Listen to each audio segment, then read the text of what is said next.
How Wi-Fi's outsmarted the entire internet. For the past month, this YouTuber has been running an experiment on the entire internet. Wifey's last soon-to-be 2 videos where he solves a huge ARG are completely fake. Oh, wow. For other YouTubers, this has caused massive controversies, but for Wifey's, literally no one cared.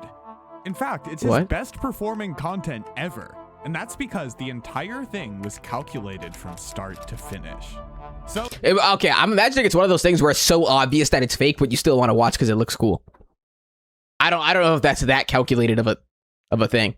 That's like making videos that are so satirical that like no one takes it seriously. That's the whole point.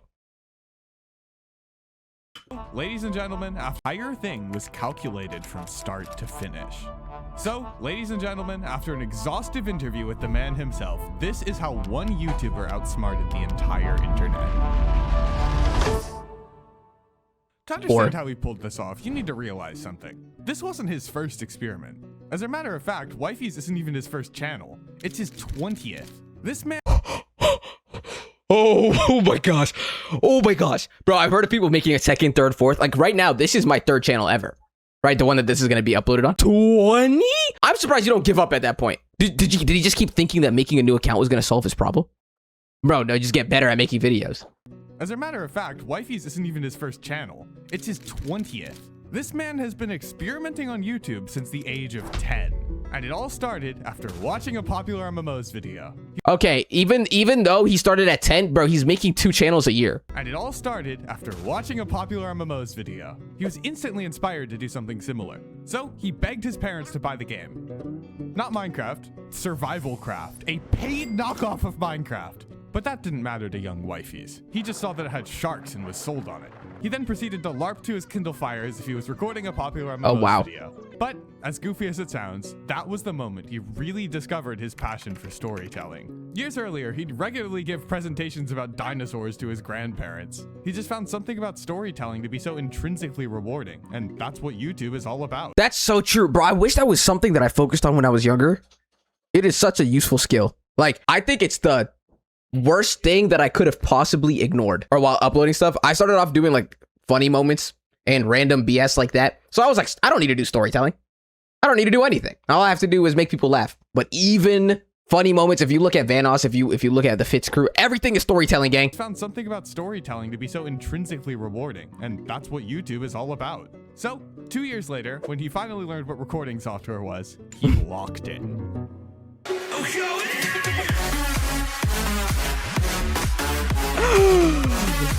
Oh, bro, I know everybody had a Blender intro. Everybody, all of my friends had a Blender intro. Oh my gosh, I have one. Look at this Blender intro. And they always had some crazy dubstep too. Hey guys. Yeah, it wasn't much, but to be fair, 2 years later when he was 10 meant that he was 12. So that channel obviously didn't go anywhere, but Wifey's didn't really know why. So he just started a different channel. This time about Clash Royale, then another one about Diepio. If they didn't pop off in a month, he'd scrap it and make an entirely new channel about something else because that's all that he knew how to do. Although not before subscribing to each new channel with all the old ones. And each time he abandoned one, it stung a little of defeat.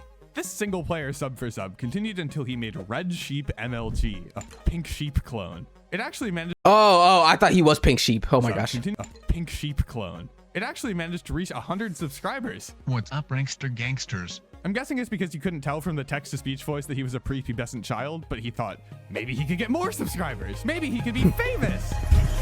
Then he saw it. I have helped many ordinary people turn their hobbies and interests into a career on YouTube.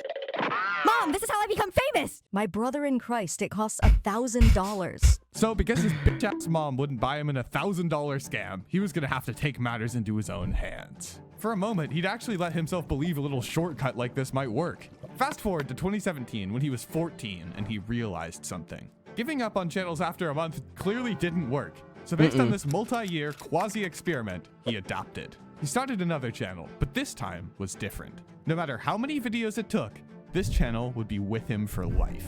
And that's the way to go, bro. You can't start this thing. It's like school, bro. You have to commit to it for years. So many people get into this thought process where it's like, oh, my account's shadow banned. I'm not getting any views because they're not pushing it out to people. No, these are billion or trillion dollar companies. Their algorithm is so good that if your video was worth it enough to show to somebody else, it would be shown because it would keep them on the platform. Just get better.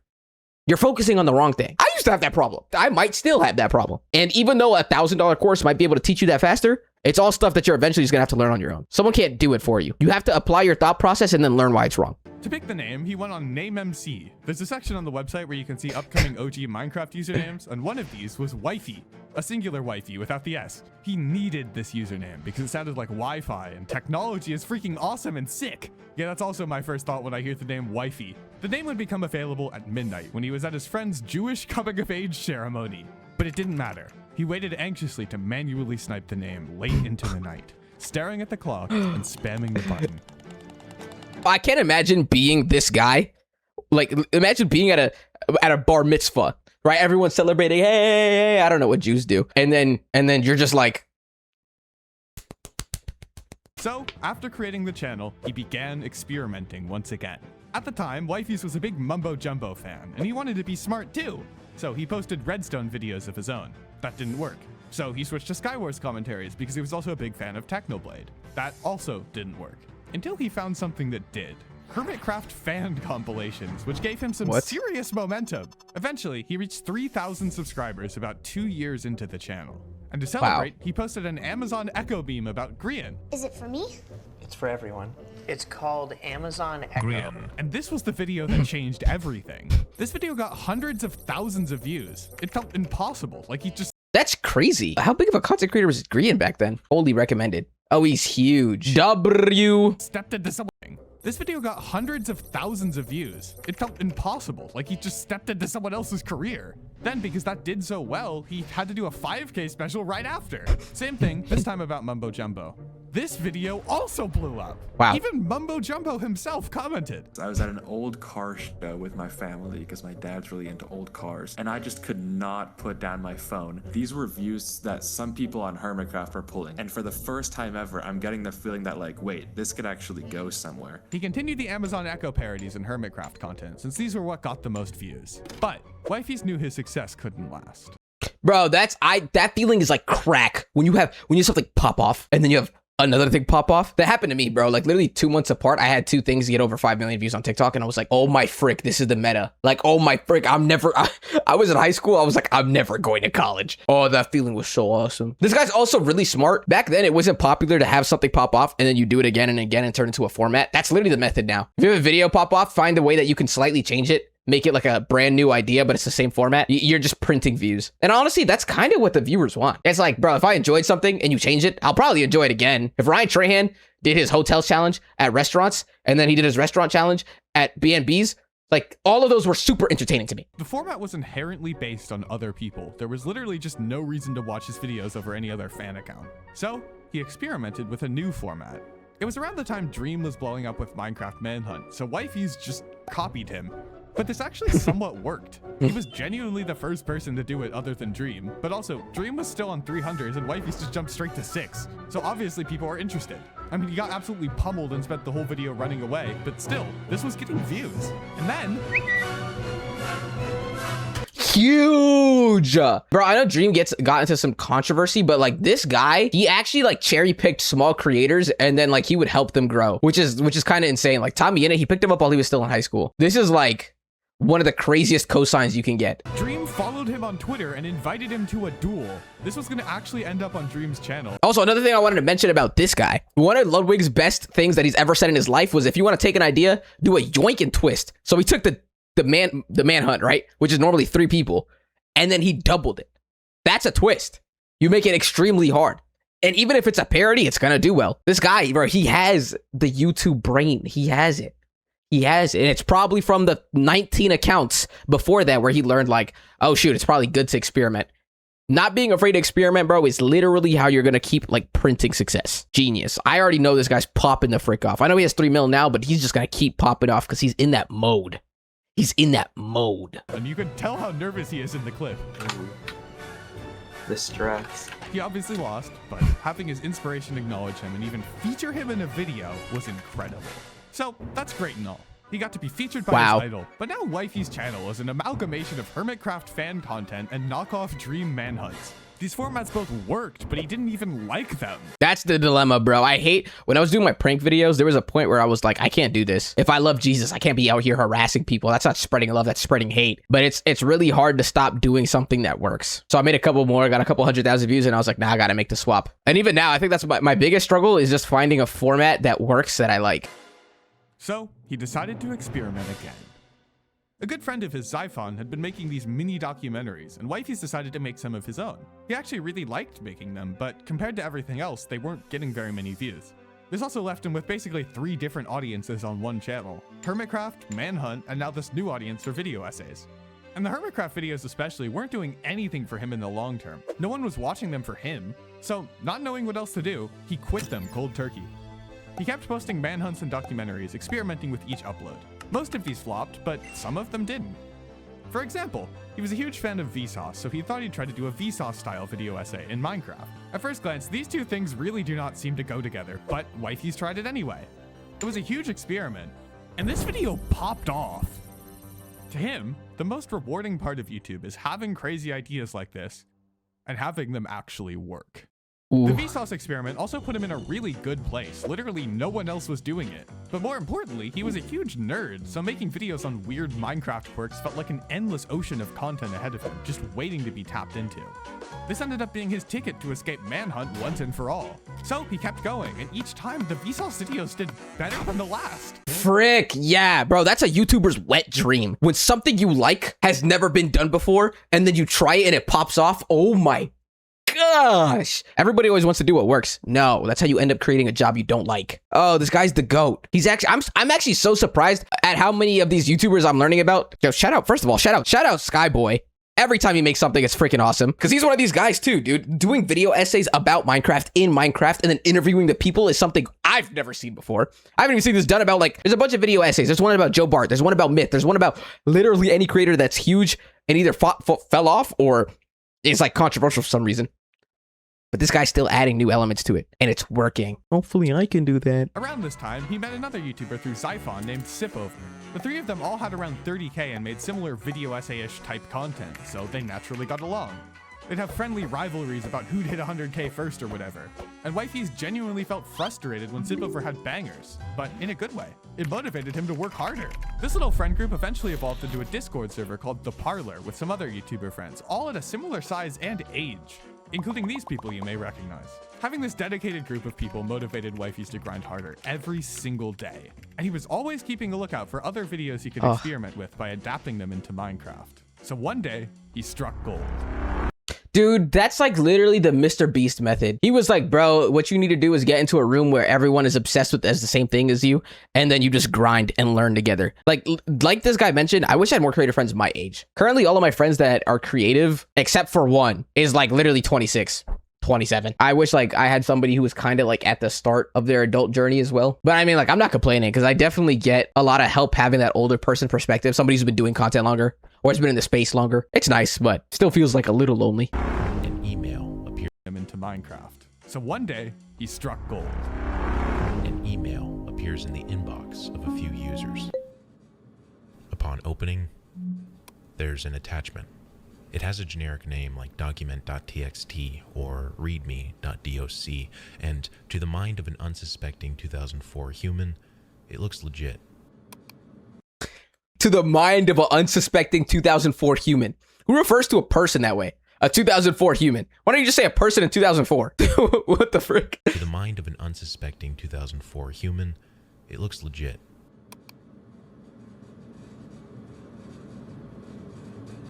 Right now, the virus, also known as My Doom, is now copying itself to the Windows system folder. Immediately after seeing this, Wifey's neurons were firing. He connected it to a story he'd heard in a FitMC video recently. A 2B2T hack client had a huge scandal where they were secretly logging people's credit card information. Wifey's knew he could go more in depth than Fit's video, and with that, Minecraft's deadliest illegal hacked client was born. This guy's a genius. He literally saw a video format about something completely different, applied it to the niche of Minecraft, and popped off. This is YouTubing, gang. Oh my gosh, he's a kid. He's a kid doing this, bro. He's not even an adult yet. He's not even an adult yet. Little did he know, this experiment would be the biggest mistake of his career. His videos up until this point were generally pretty hypothetical, and this one was much more factual. He sourced the info from FitMC's video, plus a few little interviews with people involved, so a decent level of research, but nothing exhaustive by any means. The problem is, this led to him misrepresenting a few of the little 2B2T goons he talked about, and then all hell broke loose, which I will get to in a second. Anyway, back to when Wifey's accidentally pissed off an entire squad of 2B2T goons. They raided his Discord server with an army of slur-spamming bots. No, I'm not joking, which was already terrifying enough. But more importantly than that, they filed a copyright strike on his video, which meant YouTube instantly took it down and punished him in the algorithm for like a month. They were technically able to do this because he used a few seconds of a video one of them posted. And Wifey's was especially crushed because the video was doing really well. He knew it was fair use, and he could easily win an appeal. But the only way to appeal a copyright strike is by typing your full legal name and address, which is then sent to the person who struck you. This is so they can sue you if they want, but in this case, all it would do is give this dangerous group of people, who are likely no strangers to doxing, the address of the YouTuber they hate most. That is so insane. But he's literally getting e-jumped. He's getting electronically harassed. They raided his server and spammed it with slurs. You don't even have a Discord community anymore. They copyrighted and took down his video. So now his source of income and happiness is gone. If he was an adult and this was his way of making money, they just cooked him. This is before H3 won their, I guess, fair use case, or whoever it was that had that case. So he's just getting hoed. And the only way to have his viewership not cooked or lowered or limited is to give the people who are e-jumping him his full address and name. Genuinely, oh my gosh, this is like a much more scary situation than any other internet beef I've ever heard in my life. It's Minecraft. It's literally Minecraft. This was genuinely the most terrified he'd been in his life. He wasn't thinking about views anymore. He was imagining strangers showing up to his house. In an act of desperation, he reached out to FitMC for advice, who promptly ghosted him. Which, valid. I jacked his video. And as a last resort, he asked his uncle for a huge favor. Can I give your address to a toxic group of hackers? I could take them. So he put his uncle's information in the appeal. The video went back up, and luckily, that was the end of that. What if somebody came to his uncle's house as a joke to like harass him and just have him like lose his mind a little bit, and his uncle actually just like double pumped the kid? Oh my gosh, that'd be so insane. I mean, they would learn their lesson, but like, wow. The video went back up, and luckily, that was the end of that. He continued with Minecraft Vsauce videos, but with the newfound understanding that if you talk about something concrete, you better be right about it. Over time, though, he was running out of Vsauce topics. There's only so many little Minecraft quirks you can squeeze entire videos out of. So, it was time for another experiment. YouTube has a feature that shows you channels your audience watches. For Wifey's, number 1 was Skip the Tutorial, and number 5 was Game Theory. So he checked out Skip the Tutorials channel and thought it looked super doable. It was just Minecraft fact videos. How hard could that be? He also thought it'd go really well with his existing content, and it turned out he was right. It popped the fuck off. Until recently, this was actually his most popular video ever. I find it so interesting. Like, I've never experimented something that popped off this hard. Like, I had already been doing a little bit of prank stuff or harassment when I went viral. So it was like part of the plan. I can't imagine trying something and then it's my biggest thing ever. Like, what does that feel like? It probably feels like you actually struck diamond, like that meme. He also thought it'd go really well with his existing content, and it turned out he was right. It popped the fuck off. Until recently, this was actually his most popular video ever, only being surpassed by those scripted ARGs. Don't worry, I didn't forget. He felt like such a genius for tapping into the channels your audience watches method. So much so that he used the same method with Game Theory, and he made Minecraft lore videos, which did pretty well too. Dude, I know he was on the moon. You try 2 different formats and they pop the freak off. You just set yourself up for life. This guy's gonna be making videos and living off them for like the next maybe year. So now he had 3 different pretty reliable formats: facts, lore, and still these occasional Minecraft Vsauce videos when he had an idea. One of these Vsauce videos he was working on was called "What's the Hardest Thing to Do in Minecraft?" Ultimately, Wifey's concluded that the answer is an escape room, where you have to use these super niche mechanics to escape a bedrock box. At the end of the video, he had a segment where he made his friend play an escape room to demonstrate. Can I use this trap to... Dude, this should just be its own video. Wait, you're totally right. After the recording, Wifey's considered it more seriously. Another YouTuber named CWatt has been blowing up with these escape room videos, so it was proven. Plus, how do you combine fact videos with storytelling, like from his lore videos? Escape rooms. I mean, it was a perfect fit.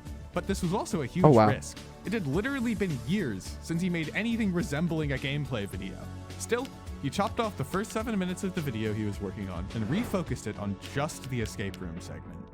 And he was proven right again. He was thrilled about this, especially since he loved escape rooms both in Minecraft and real life. Wifey's continued with these videos, and one day he reached out to another YouTuber named Parrot to be in a recording.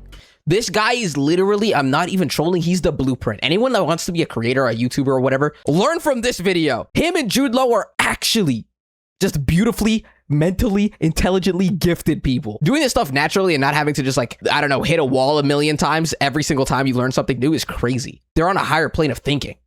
They're born creatives. He's continued with these videos, and one day he reached out to another YouTuber named Parrot to be in a recording. Little did he know this would change the trajectory of his career. Parrot was an SMP YouTuber, at the time especially focused on the lifesteal SMP. Wifeys made documentaries and escape rooms. Theoretically, these people shouldn't have much in common, but they instantly hit it off. The truth is, both of them worried about the same thing. Can I still be a successful YouTuber in 10 years? What if I lose my touch? As much as Wifeys loved YouTube experimentation, he didn't want to bet his future on it. And for the first time, he met someone who understood that feeling on a deep level. Naturally, this led both of them to the same place. College applications. Parrot was the only person Wifeys knew who had a really successful channel and at the same time was fully committed to college. Whoa. So, as Wifeys continued making these escape room videos, he and Parrot bonded over college applications. To Wifeys, college was really only worth it if he was at like a tippy-top school. Like, my ego wouldn't want me to go to some like decent school and have no time for YouTube. Like, I wasn't gonna. And one college in particular stood out above the rest. Harvard. Harvard? Partly because it's Harvard, but also because there's a girl he liked who was applying, so. These guys are on the track to be young millionaires, and they're applying to college. This guy is getting into Harvard for a girl that he likes. The fact that Harvard is even in the conversation is already very impressive. The fact that he wants to go because of a girl is so stupid, but that's like literally a movie plot. Also, I think it's interesting that these guys are afraid of experimenting when they're older, because the only way to continuously find things that work is to experiment. They've had so much success prior. I wonder if it's just like their anxiety talking, because that doesn't really make sense. They're taking things that are new and applying it to their niche, to their expertise, and it's always working. What fear can there be? You are already doing the thing that stops you from falling off. You're not making the same type of video every day. This guy, he created 3 formats in the same year, and they're all popping off. That's such an interesting fear for somebody in their position. He really wanted to get in. Unless you're really like #1 Olympiad winner in chemistry or something, getting good grades and getting good test scores is the floor for consideration. And you need some sort of spike or texture to get you further and like actually in. So he managed to turn his YouTube channel into a cohesive story about his life path, and it worked. He got into Harvard. Not only that, but this guy has the most elite unspoken nerd riz because he pulled that girl and they ended up dating for like a year and a half. Besides that though, college was a lot harder than he expected. The first semester was especially rough. He had no time to make content and he was a huge introvert in a brand new place surrounded by thousands of strangers. All this weighed on him and he was starting to feel depression creeping in. Aw. For a while, the confident person he was on YouTube felt like a stranger that he used to know. But eventually, he had a realization. You know what? What am I doing? I can't just stop making videos. This isn't me. From this point on, he did his best to balance college and YouTube. And things got a lot better. His grades must have suffered a little bit, but his mental health thanked him. Dude, that's how I was too. I was going to school, and I didn't even have to attend class to get A's in my first like year of college. Hey, but it was really sad because I wasn't creating as much as I wanted to. And it took until like the second year before I realized like, dude, I don't care about this thing at all. Safety is cool, but like making videos does so much for my mental health that it has to be there. It has to be. I love this thing. So I dropped out. Word to bro. And things got a lot better. His grades must have suffered a little bit, but his mental health thanked him. Meanwhile, on his channel, though, it had been quite a while since he experimented with anything. He was just making escape rooms over and over, and the format was getting stale. So he went back to what made him love YouTube in the first place: an experiment. He looked to his favorite channels for inspiration, and one of these channels caught his attention: Lamino. Ooh. Lamino's videos are essentially long documentaries solving a mystery. So Wifey's racked his brain for any way to possibly adapt this to Minecraft, and eventually decided that the only way is solving an ARG. At the time, there was literally one person doing Minecraft ARG videos, Retro Gaming Now. But when he did them, they did really well. so that gave wifeys a bit more confidence. Hmm? It's also a pretty natural progression from his other content. It's like a puzzle-solving story. But as with anything new, it was still a risk. A risk that got 5 million views! Bro, this guy's the GOAT! It did way better than you could have expected, which meant it easily could become a new format on his channel, and it'd be stupid not to make more. Plus, they were fun. He got to solve a really cool mystery through the lens of Minecraft. The format was such a runaway success that it sparked a massive trend of other channels doing similar ARG videos. He truly struck gold. But another thing he realized about ARG videos was that the storytelling potential was virtually limitless. Wow. Bro, speaking of storytelling, this guy, please, everybody, I don't care who you are, go subscribe to this guy. Skyboy, I love you. I love you. This video is so thrilling. I've been pausing and playing it. I just love this story. Oh my gosh. I'm going to watch all of your videos on stream. I hope you don't mind. Was that the storytelling potential was virtually limitless. You're so good. You're so good at what you do. Don't be fooled. It's listening. You can't outsmart it. It's listening to me. It's watching me. On that note, let me redirect your attention to Parrot. Parrot was about to do a massive experiment of his own. His entire career was spent recording unscripted gameplay on Minecraft SMPs and trying to retroactively fit that into a story. But he had a hypothesis. He thought that the story itself is what people really cared about. So much so that they wouldn't care if it was scripted or not, as long as he was honest.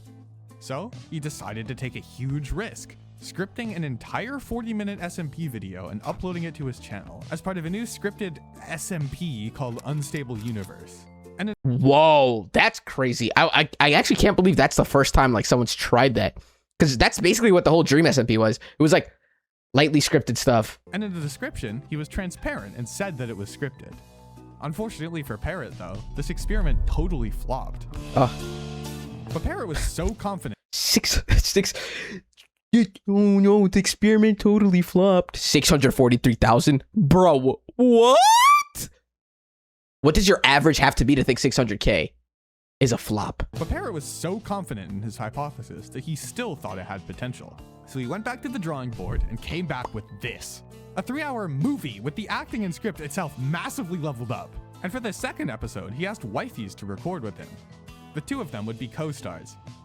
The recording itself took 9 hours, but it's much more fun when you have a friend with you. Not only that, but Parrot realized it was essential for just making a great video to begin with, because now you have this character dynamic to work with. The second episode absolutely popped off. I'm sorry, making a 3-hour video after a 1-hour video flopped is insanity. But I guess that's the type of insanity you need to just pop the frick off. W Experiment, these kids are geniuses. They're using the scientific method like no other.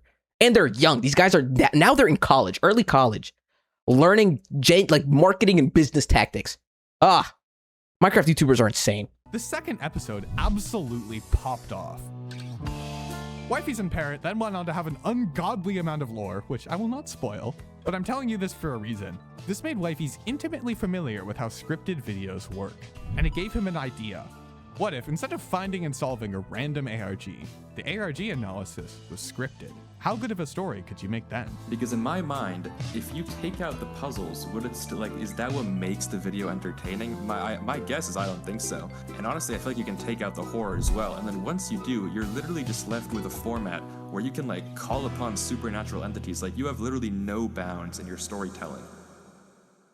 Wow. And real quick, I make Minecraft documentaries once or twice a month, and if you subscribe, YouTube will actually recommend me to you again. Everyone Otherwise, subscribe. It's very possible you'll never see me in your entire life. Anyway, for this experiment, Wifeys wasn't nearly as sure. Isn't it kind of the point that you discover and solve a random ARG? Scripting that sort of defeats the purpose, doesn't it? But in the back of his mind, he couldn't help but think the same thing Parrot was, that the only reason people truly watch these videos is for the story. He even made a community post trying to collect more insight. Which is the least important to you in an ARG video? The story/mystery, the puzzle/codes, or the scariness/horror? Overwhelmingly, people thought the story was the most important part. So, that settled it.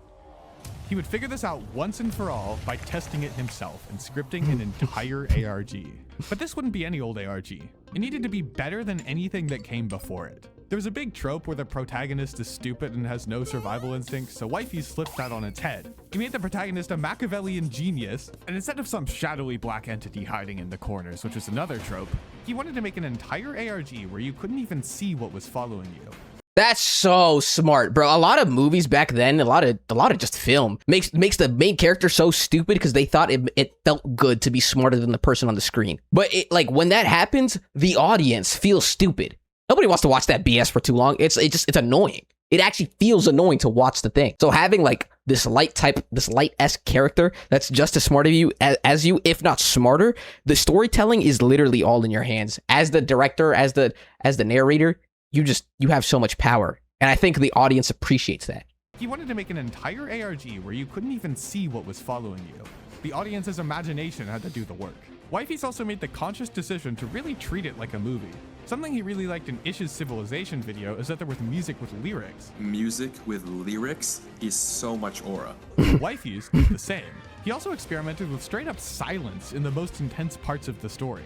And just like Unstable Universe, he put a tiny note in the description saying it was scripted. Because of this, or any combination of factors, when he posted the video, it did better than anyone could have possibly imagined.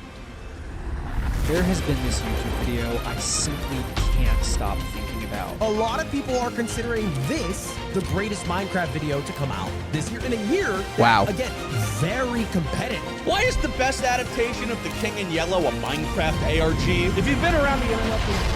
Wow. The video traveled by word of mouth. It felt like you had to see it because everyone's talking about it. But it didn't just get a ton of views. The audience was much more invested than anything he'd seen before. Wow. Overnight, there was a massive community of people theorizing about what it could mean, because unlike his previous unscripted ARGs, this one was a story with actual characters.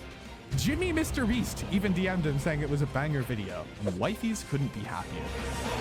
Holy cosine of doom. Gang, the entire planet glazed in the video. That is literally a creator's wet dream.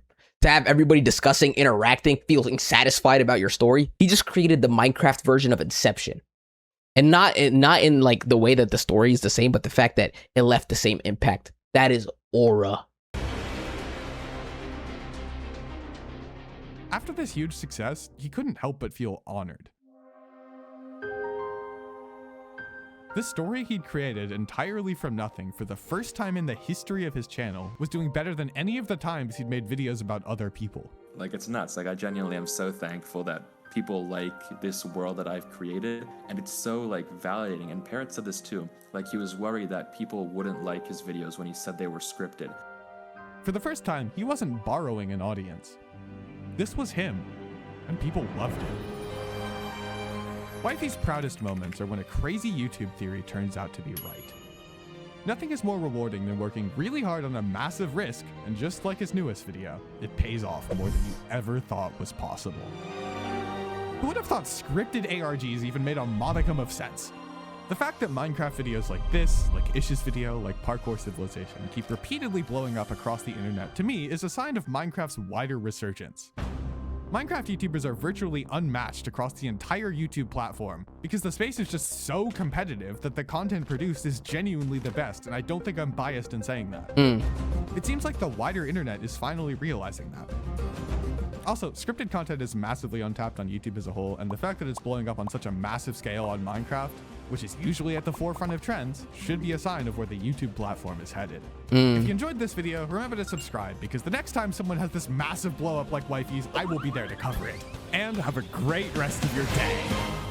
Holy moly. Skyboy, bro, you did it again. I'm genuinely impressed. Your storytelling is beautiful. And obviously people are appreciating it. You're up there, gang. You wanted him once. That's just what happens when you're a creative that meets just like loving the game, loving the scientific experimentation of finding good content. And I think it's true too. I completely agree with what Skyboy said. Minecraft, because of its competitiveness, it's always determining where the culture is gonna shift for YouTube, because there's no other space that's that competitive.